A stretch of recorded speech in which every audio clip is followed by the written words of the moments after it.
अभी खबर यह है कि कनाडा में G7 इजलास में ईरान इसराइल तनाज़ा टॉप एजेंडा रहेगा। इजलास में शिरकत के लिए आलमी रहनुमाओं की आमद का सिलसिला जारी है, जबकि अमरीकी सदर डोनाल्ड ट्रंप भी कनाडा के लिए रवाना हो गए हैं। फ्रांसीसी सदर ने वाज़ेह कर दिया है कि ग्रीनलैंड का सौदा किसी सूरत नहीं होने दिया जाएगा।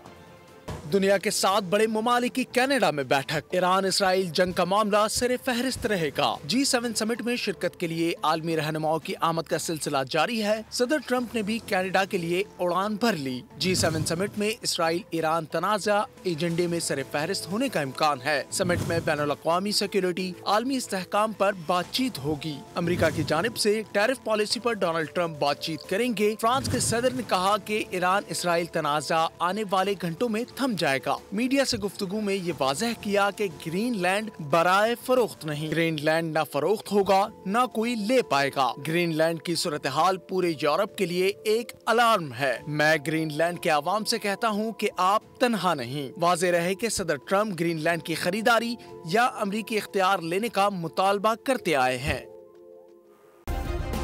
सब्सक्राइब करें और बेल दबाएं ताकि कोई खबर रह न जाए।